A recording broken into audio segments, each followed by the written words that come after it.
जय हिंद दोस्तों, उम्मीद है आपको मेरी पहली क्लास पसंद आई होगी। और अब हम सॉल्व करने जा रहे हैं पीडीएफ नंबर 2। तो चलिए देखते हैं पहला क्वेश्चन क्या कह रहा है। पहला क्वेश्चन कह रहा है वह बड़ी से बड़ी संख्या ज्ञात कीजिए जिसे 99, 123 एंड 183 को भाग देने पर प्रत्येक दशा में समान शेषफल प्राप्त होता है। देखिए वह बड़ी से बड़ी संख्या जिससे 99, 123, 183 को भाग देने पर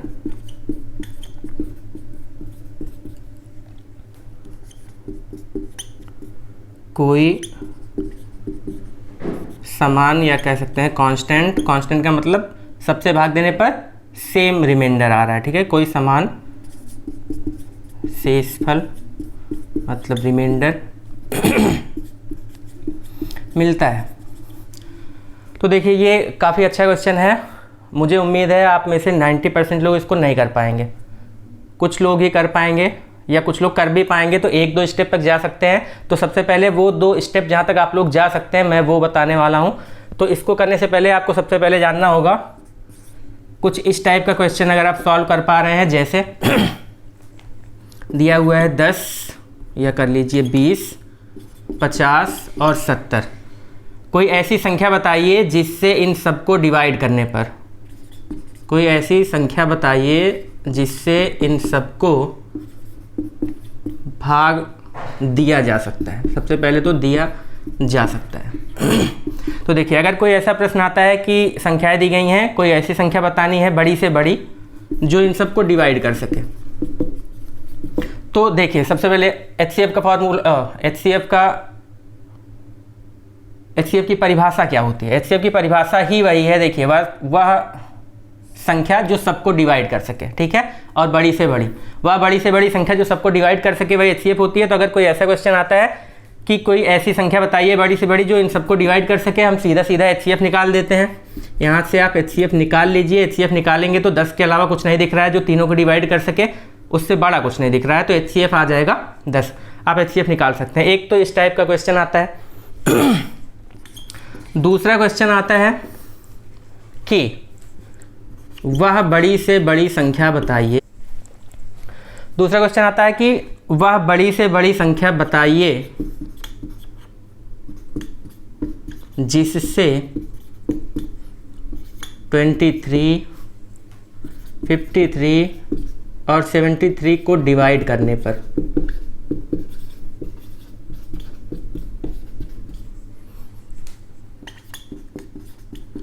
शेषफल हमेशा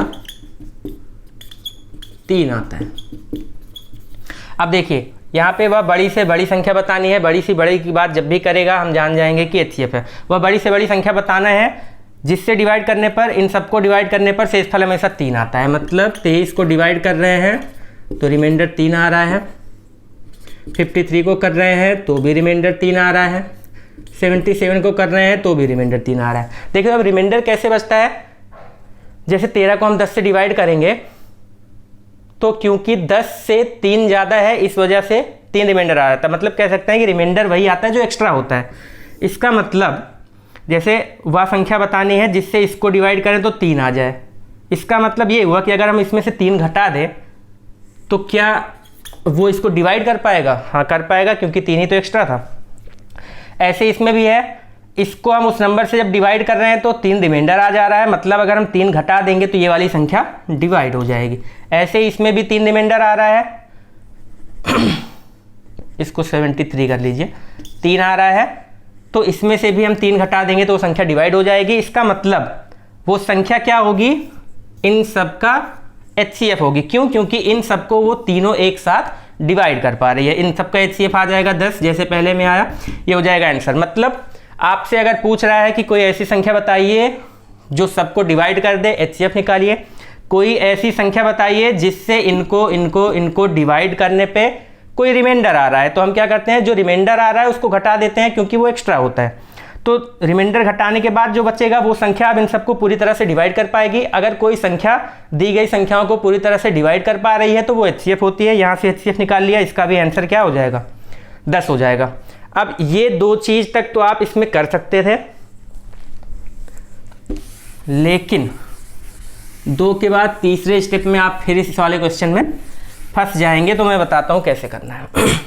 सबसे पहले देखिए, वह बड़ी से बड़ी संख्या मतलब HCF तो निकालना है जिससे इसको भाग देने पर कोई समान शेषफल प्राप्त होता है।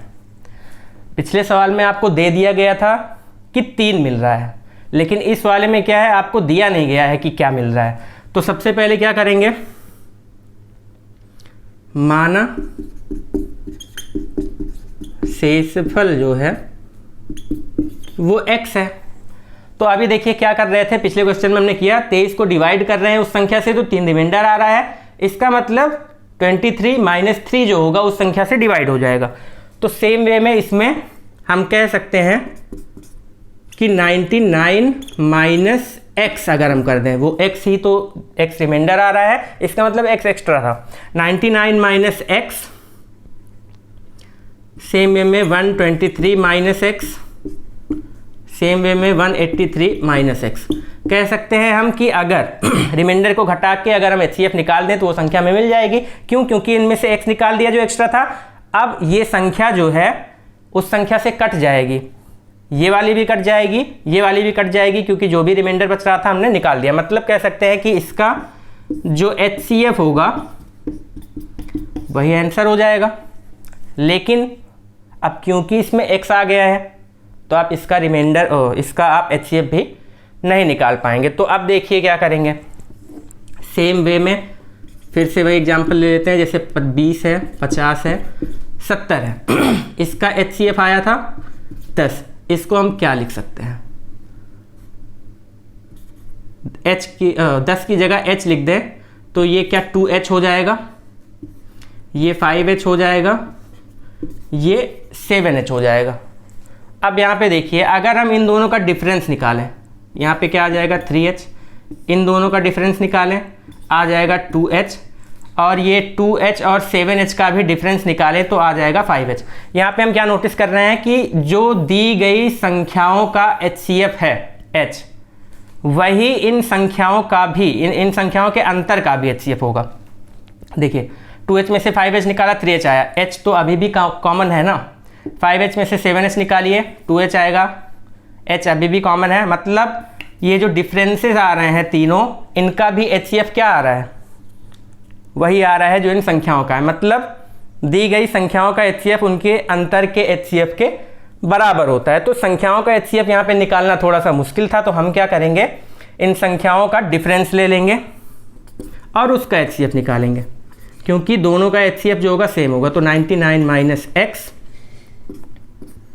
माइनस 123 - x, एक तो ये हो गया, दूसरा 123 - x माइनस 183 - x, दूसरा तो ये हो गया, और तीसरा क्या हो जाएगा 183 - x माइनस, पहले इसमें से ये घटाया, फिर इसमें से ये घटाया, अब इसमें से ये वाला घटा रहे हैं 99 - x। ऐसा क्यों कर रहे हैं, क्योंकि हमें पता है जो इन संख्याओं का HCF होगा वही इनके डिफरेंस का भी HCF होगा, क्योंकि हमने यहाँ पे देख लिया है 20, 50, 70 का HCF 10 आया, इसको लिख दिया 2h, 5h, 7h, h ही HCF है। इनका डिफरेंस लीजिए, 3h आ गया, इसका लीजिए 2h आ गया, इसका लीजिए 5h आ गया। वह बड़ी से बड़ी संख्या जो अभी भी कॉमन है वो h ही है। मतलब कह सकते हैं कि जो इन संख्याओं का डिफरेंस है वही इनके अंतर का भी डिफरेंस है। इसका मतलब इन सब का HCF हम निकाल लें तो जो आएगा वही आंसर हो जाएगा, क्योंकि वो इन सबको भी काट देगा। तो यहाँ पे देखिए 99 - 123 कर देंगे, और माइनस x, ये माइनस माइनस का प्लस हो जाएगा, x कट जाएगा। हमें डिफरेंस लेना है, साइन से हमें कोई लेना देना नहीं है। -24 आएगा, लेकिन हम 24 ही लेंगे, हमें सिर्फ डिफरेंस चाहिए, ठीक है, साइन नहीं देखना है। यहाँ पे देखिए 123 - 83 करेंगे तो 60 आ जाएगा, साइन हमें नहीं लेना है, ये ध्यान रखिएगा। 183 - 99 तो 3, ये आ जाएगा 4, 13 में से 9 गया 4, 17 में से 9 गया 8, ठीक है। 24, 60 और 84। अब इसका जो एलसीएम आ जाएगा वो इन सबको भी पूरी तरह से डिवाइड कर सकता है, वो इन सबको भी पूरी तरह से डिवाइड कर सकता है, और वही हमारा हो जाएगा आंसर। तो 24, 60 और 84 का हमें निकालना है क्या, HCF। 24, 60 और 84 का निकालना है HCF। यहाँ से देखिए 4 से 12 से पूरा कट रहा है, 12 दूना 24, 12 पंचे 60, 12 सत्ते 84। कुछ अब कॉमन नहीं दिख रहा है, तो इसका मतलब क्या आ जाएगा, इसका HCF जो आ जाएगा 12 आ जाएगा, और यही हमारा हो जाएगा आंसर। वह बड़ी से बड़ी संख्या बताइए जिससे इसको भाग देने पर कोई कांस्टेंट रिमाइंडर आए, ठीक है।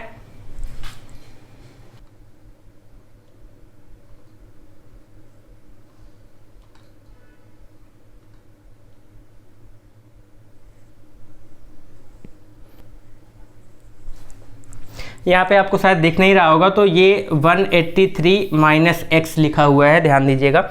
वह बड़ी से बड़ी संख्या बताइए जिससे इसको भाग देने पर कोई कांस्टेंट रिमाइंडर आए। जब भी कहेगा कि वह बड़ी से बड़ी संख्या बताइए, इन सबको डिवाइड करने पर रिमाइंडर कोई कुछ दिया हुआ है, जैसे 2 आ रहा है तो सब में से 2 घटा देंगे, उसके बाद क्योंकि 2 घटाने के बाद ये सारे के सारे डिवाइड होने लगेंगे, वो रिमाइंडर आ रहा था वो एक्स्ट्रा था, तो इनमें से 2 निकाल देंगे, फिर उसके बाद HCF निकाल देंगे, वही आंसर हो जाएगा। लेकिन यहाँ पे देखिए कोई कांस्टेंट रिमाइंडर दिया हुआ है, रिमाइंडर क्या है हमें नहीं दिया हुआ है, तो निकालना तो हमें पड़ेगा। रिमाइंडर तो हमने निकाल दिया, लेकिन अब इसका HCF निकालना बहुत कठिन बात है, तो हमें एक और बात पता चल रहती है कि इनका जो डिफरेंस का जो HCF आता है वो भी इन नंबर्स के डिफरेंस के बराबर होगा। तो हमने क्या कर दिया, डिफरेंस निकाल दिया। डिफरेंस आ गया 24, 60, 84, और इसका निकाल दिया HCF, और वही हो गया आंसर। अब देखेंगे अगला सवाल।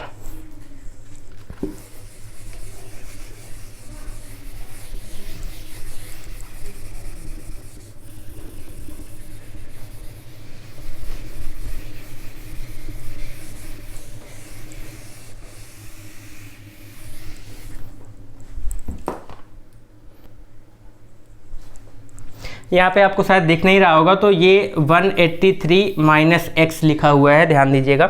वह बड़ी से बड़ी संख्या बताइए जिससे इसको भाग देने पर कोई कांस्टेंट रिमाइंडर आए।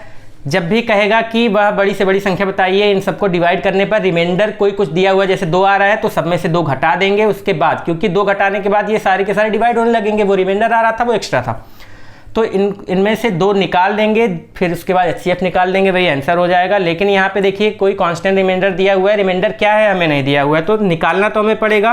रिमाइंडर तो हमने निकाल दिया, लेकिन अब इसका HCF निकालना बहुत कठिन बात है, तो हमें एक और बात पता चल रहती है कि इनका जो डिफरेंस का जो HCF आता है वो भी इन नंबर्स के डिफरेंस के बराबर होगा। तो हमने क्या कर दिया, डिफरेंस निकाल दिया।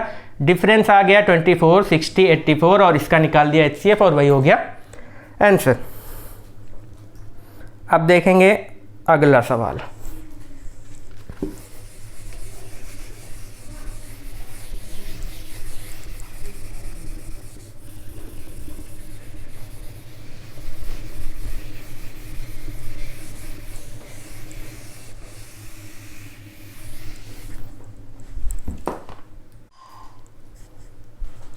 चलिए देखिए, अगला कह रहा है एक कमरे की लंबाई 26 मीटर तथा चौड़ाई 10 मीटर है। कमरे की फर्श में कम से कम कितनी स्क्वायर टाइल्स लगानी पड़ेंगी।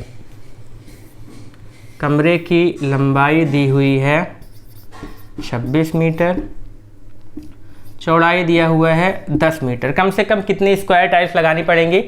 स्क्वायर कह रहा है, रेक्टेंगल नहीं कह रहा है। रेक्टेंगल कह रहा होता तो हम इतना बड़ा एक टाइल्स लेके आते, 26 गुणे 10 का, एक ही टाइल्स में इसको ख़त्म कर देते। लेकिन स्क्वायर टाइल्स कह रहा है कि कम से कम कितनी टाइल्स लगेंगी। कम से कम का मतलब ये हो जाएगा कि हमें बड़ी से बड़ी टाइल्स लेनी पड़ेगी। जितनी बड़ी टाइल्स लेंगे उतना कम से कम टाइल्स लगेगी। तो बड़ी से बड़ी टाइल्स लेनी पड़ेगी, और ऐसी टाइल्स बड़ी से बड़ी जो इसको पूरी तरह से फिल कर ले। मतलब होता है कि इस वाली साइड को, इस टाइल्स का जो साइड हो, इस वाली साइड को पूरी तरह से डिवाइड कर दे। ऐसे ही हम जब इधर रखें तो इधर वाली साइड को भी ये पूरी तरह से डिवाइड कर दे। इसका मतलब ये है, अब देखिए हमें टाइल्स का ऐसा साइड लेना है जो इसको पूरी तरह से डिवाइड कर दे 26 को, और इसको भी पूरी तरह से डिवाइड कर दे। यहाँ पे देखिए बड़े से बड़ा टाइल्स आ गया ना, ज़्यादा से ज़्यादा मतलब कम से कम कितना टाइल्स लगना है उसके लिए हमें करना क्या पड़ेगा, बड़े से बड़ा साइड वाला टाइल्स लेना पड़ेगा। तो बड़े से बड़े साइड वाला वह टाइल्स जो इसको भी डिवाइड कर दे और इसको भी कर दे, बड़े से बड़ा जो सबको डिवाइड कर दे, कुल मिला के इतना हो गया। बड़े से बड़ा जो सबको डिवाइड कर दे वही होता है HCF। तो हम क्या कर देंगे, HCF निकाल लेंगे 10 और 26 का, 2 5 13। यहाँ पे 2 के अलावा कुछ कॉमन नहीं दिख रहा है तो HCF आ जाएगा 2। मतलब टाइल्स का जो साइड आएगा वो 2 आ जाएगा। टाइल्स की साइड आ जाएगी 2 मीटर। एरिया हम निकाल लेंगे। अब एरिया आ जाएगा 2 × 2। स्क्वायर का एरिया क्या होता है, A स्क्वायर होता है, तो 4 मीटर स्क्वायर आ जाएगा। ये जो पूरा हमें फर्श दिया हुआ है, ठीक है, फर्श का एरिया क्या हो जाएगा 26 × 10। अब हमें पूछ रहा है कितना टाइल्स लगेगा, तो कुल एरिया इतना था, हमारे एक टाइल का एरिया इतना है।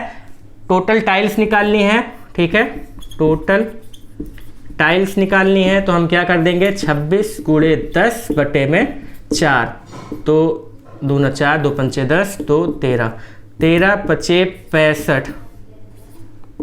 ये हो जाएगा आपका आंसर। यहाँ बीच बीच में कहीं पे लाइट आ रही है, नहीं दिख रहा होगा तो आप आवाज़ सुन के समझ लीजिएगा कि क्या हो रहा है, ठीक है। अगला कह रहा है कि 12 के 2 मल्टीपल्स का एलसीएम 10 56 है। यदि पहला नंबर 132 है तो दूसरा नंबर क्या होगा। 12 के मल्टीपल्स दिया हुआ है, ठीक है, मतलब पहली संख्या क्या हो जाएगी, हम मान सकते हैं कि पहली संख्या 12x रही होगी क्योंकि 12 का मल्टीपल है। ऐसे ही दूसरी संख्या 12y होगी क्योंकि ये भी 12 का मल्टीपल है। हमें पहली संख्या दी हुई है, मतलब 12x का मान दिया हुआ है 132। 12 से इसको काट देंगे, आ जाएगा 12 × 12 12 × 12। x बराबर क्या आ गया 11। अब यहाँ पे देखिए क्योंकि x 11 आ गया है और 11 क्या है, एक प्राइम नंबर। देखिए जब हम मानते थे कि पहली संख्या hx है, दूसरी संख्या hy है, अगर h और x और y का HCF जो आता था वो 1 होता था, तो यही h जो होता है वो हमारा जो हो जाता है HCF हो जाता है। तो यहाँ पे देखिए क्योंकि ये प्राइम नंबर है तो y की वैल्यू आप कुछ भी ले लीजिए, इन दोनों में कुछ भी कॉमन नहीं आ सकता है क्योंकि ये किसी से कटेगा ही नहीं, अपने अलावा किसी से कटेगा ही नहीं। इसका मतलब हम कह सकते हैं कि यहाँ पे जो 12 है वो h का काम कर रहा है, तो हमें यहाँ से मिल गया कि HCF क्या हो जाएगा 12। अब देखिए पहली संख्या जब hx हो दूसरी hy हो, तो मैंने बताया था LCM हो जाता है hxy, और LCM हमें दिया हुआ है, LCM = दिया हुआ है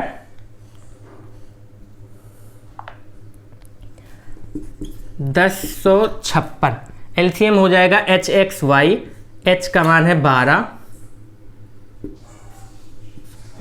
x का मान है 11 और y हमें निकालना है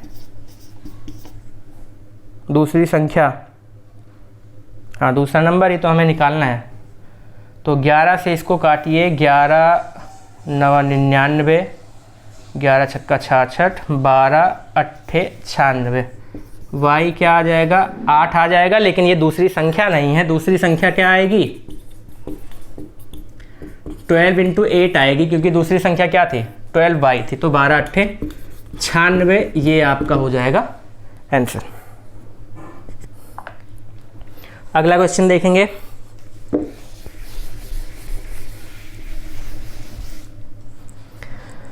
अगले में कह रहा है कि find the LCM of question number 4 और क्वेश्चन नंबर 5 भी दोनों सेम ही है। एक में एलसीएम बताना है, इसमें एलसीएम बताना है, इसमें एचसीएफ बताना है। एलसीएम बताना है 2/3, 4/9, 5/6 का, और एचसीएफ भी इसी का बताना है। तो देखिए जब भी एलसीएम कहेगा, एलसीएम ऑफ फ्रैक्शन, ये फ्रैक्शनल वैल्यू दी हुई है, जब भी फ्रैक्शन का एलसीएम निकालने को आएगा तो हम क्या कर देंगे,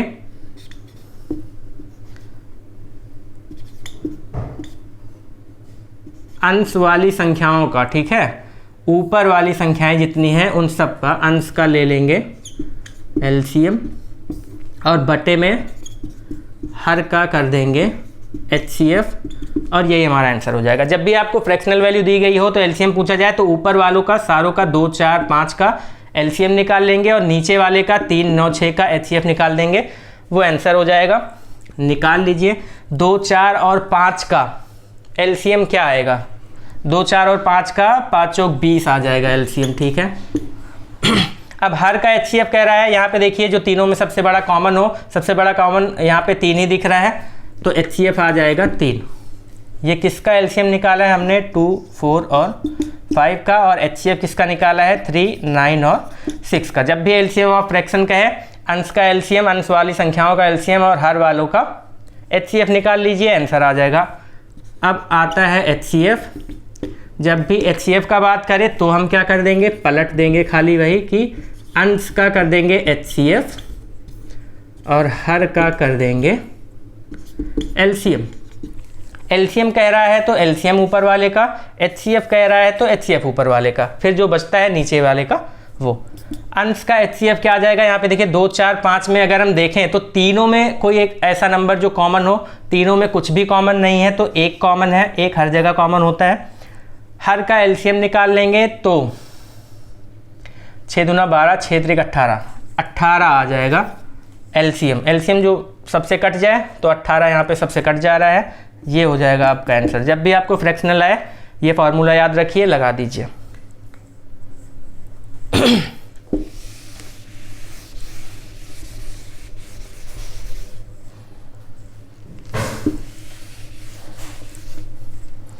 चलिए नेक्स्ट क्वेश्चन देखते हैं। 1 से 400 तक ऐसी कितनी संख्याएं हैं जो 2, 3 तथा 5 तीनों से विभाज्य हैं।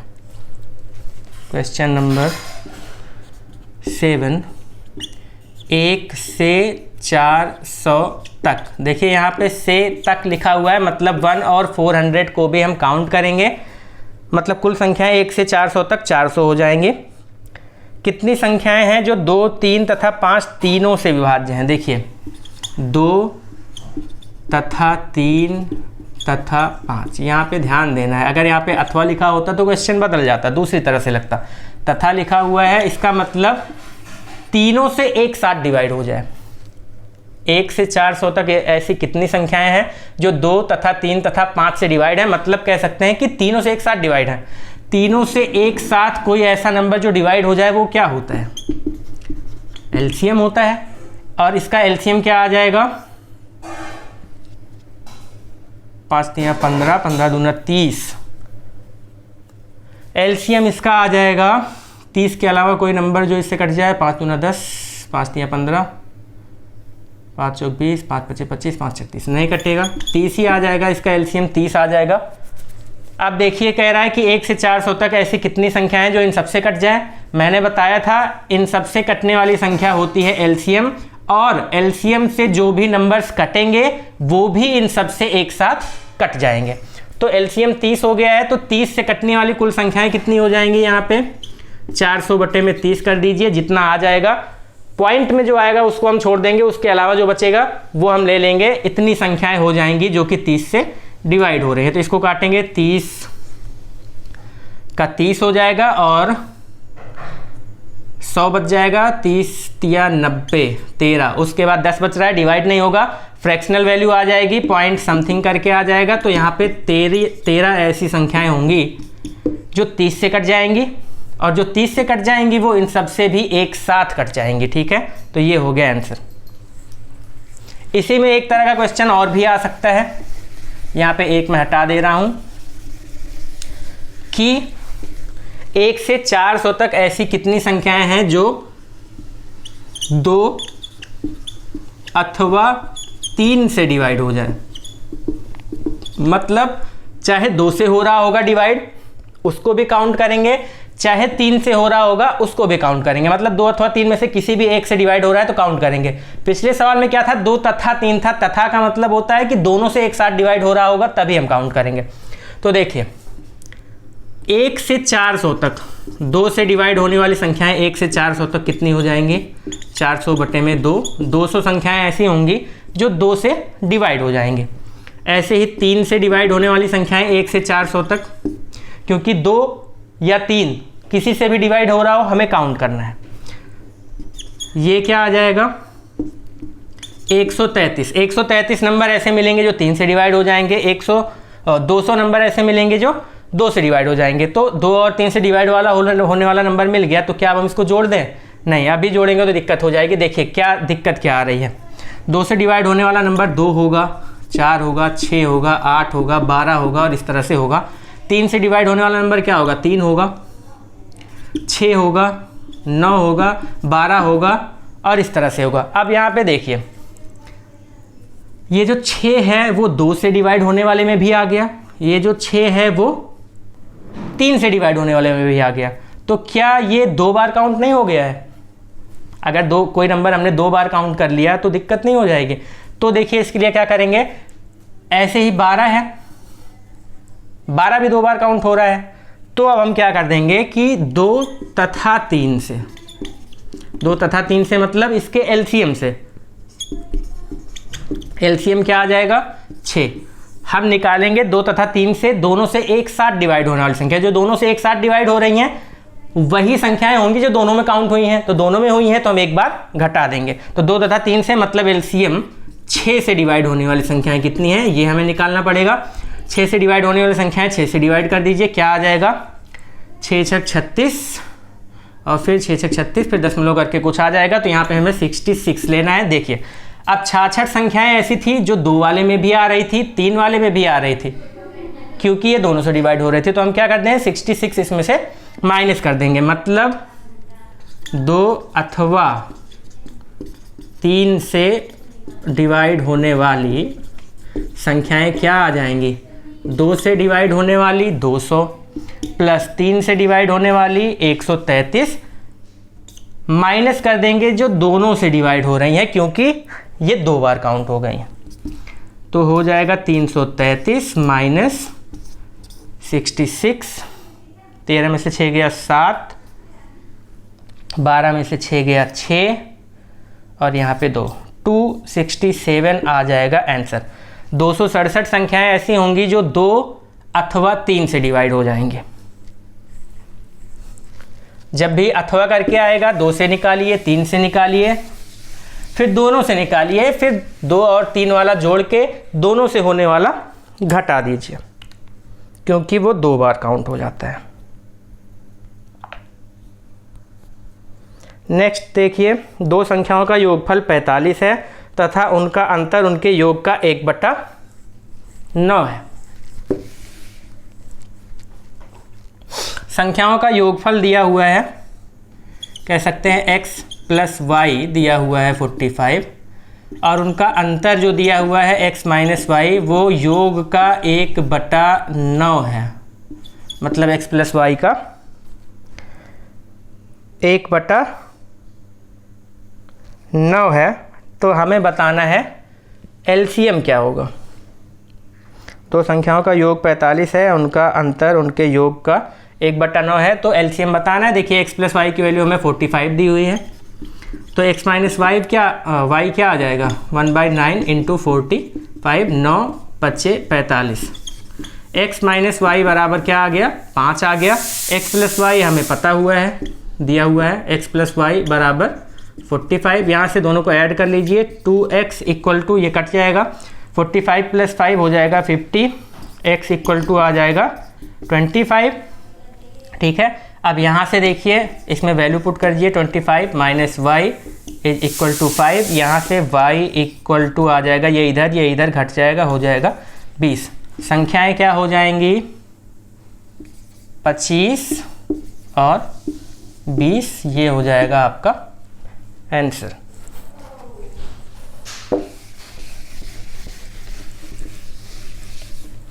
अब देखेंगे अगला सवाल। 3 क्रमागत संख्याओं का गुणनफल 210 है, तो छोटी 2 संख्याओं का योग बताइए। 210 किन्हीं 3 क्रमागत संख्याओं का गुणनफल है, तो किसका गुणनफल है वो निकालने के लिए हम क्या कर सकते हैं, इसका प्राइम फैक्टराइजेशन कर दीजिए। 2 से करिए 105, 3 से करिए 35, 5 से करिए 7, 7 से करिए 1, मतलब 210 जो है वो गुणनखंड के रूप में कुछ इस तरह से लिखा जा सकता है। अब यहाँ पे देखिए 5 और 7 दिख रहा है, अगर इसके बीच में कोई संख्या हमें मिल जाती है तो इन्हीं तीनों क्रमागत संख्याओं का ये गुणनफल हो जाएगा। मतलब इन दोनों का गुणा कर दिया, 6 आ गया, तो 5 गुणे 6 गुणे 7 कह रहा था 210 तीन क्रमागत संख्याओं का गुणनफल है, वो हमें संख्याएं मिल गई कि 5 × 6 × 7। अब कह रहा है दो छोटी संख्याओं का योगफल बताइए। दो छोटी संख्याएं 5 और 6 हैं, इनका योगफल क्या हो जाएगा 11, और ये हो जाएगा आंसर।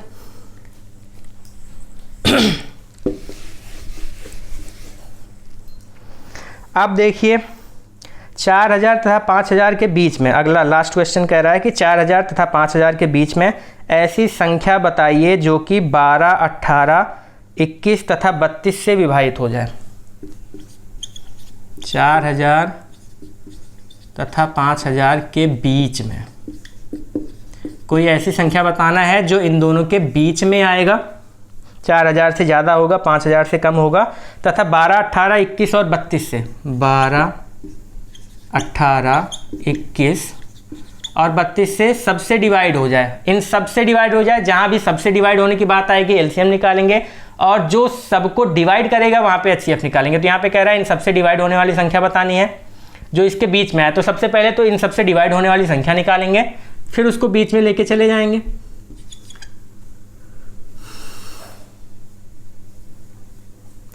दो से काटिए, 2 6 12, 2 9 18, 21 जो कट रहा हो उसी को काटते हैं। 2 से अभी भी कट रहा है, 2 3 6 9 21, 2 8 16, सीधा 8 लिख दीजिए ताकि 1 आ जाए। 3 9 21 8, 8 से किया है तो 1।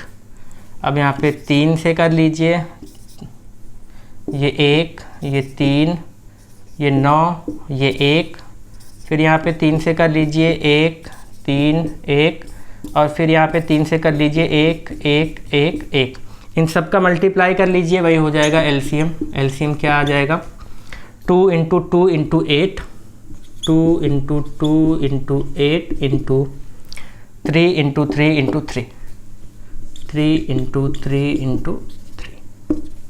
2 दूना 4, 8 चौक 32, 3 त्रिक 9 त्रिक 27, किस ये यहाँ पे 9 लिख दिया हुआ है। 3 7 21, ये 3 से कट गया, यहाँ पे 7 बचेगा, और ये 7 से काटेंगे तब 1 आएगा। तो यहाँ पे 3 × 3 × 7 आएगा। ठीक है, 2 दूना 4 दूना 8, 2 दूना 4 8 32, 3 त्रिक 9 और 9 7 63। इसको आप पूरा कर लीजिए। 3 दूना 6, 3 त्रिक 9, 6 दूना 12, 6 त्रिक 18, 1 19, ये आ जाएगा 6, ये आ जाएगा 9 2 11, 20 16, 20 16 आएगा एलसीएम। अब हमें पता है कि इसका कोई भी मल्टीपल, इसको n से मल्टीप्लाई कर दीजिए, n की वैल्यू आप 1 2 3 कुछ भी लिखिए, मतलब इसका कोई भी मल्टीपल होगा वो भी इन सब से डिवाइड हो जाएगा क्योंकि एलसीएम है। अब देखिए जैसे ये पूरा कट ही रहा है तो मल्टीप्लाई में कुछ भी हो ये तो कट ही जाएगा ना, तो इसका मल्टीपल कुछ भी होगा वो इन सबसे कट जाएगा। इसका कौन सा मल्टीपल इसके बीच में आ सकता है बस हमें यही देखना है। तो यहाँ पे 1 रखेंगे तो 2016 ही रह जाएगा, 2 रखेंगे तो इंटू 2 करेंगे आ जाएगा 4032, 3 रखेंगे तो ये 3 दूना 6000, 5000 से ज़्यादा चला जाएगा। कौन सा मल्टीपल इसके बीच में आ रहा है बस हमें यही देखना है। तो इंटू 2 करने पे बीच में आ जा रहा है, मतलब 4032 ही वह संख्या है जो इसके बीच में आएगी और इन सब से डिवाइड हो जाएगी। ये हो गया आपका आंसर। ये जो पीडीएफ सॉल्व कराया मैंने, पीडीएफ का लिंक आपको नीचे डिस्क्रिप्शन में मिल जाएगा, मेरे ग्रुप का भी लिंक मिल जाएगा, वहाँ पे मैं पीडीएफ भेजता रहूँगा आगे के लिए। तो आज के लिए बस इतना ही, बाय।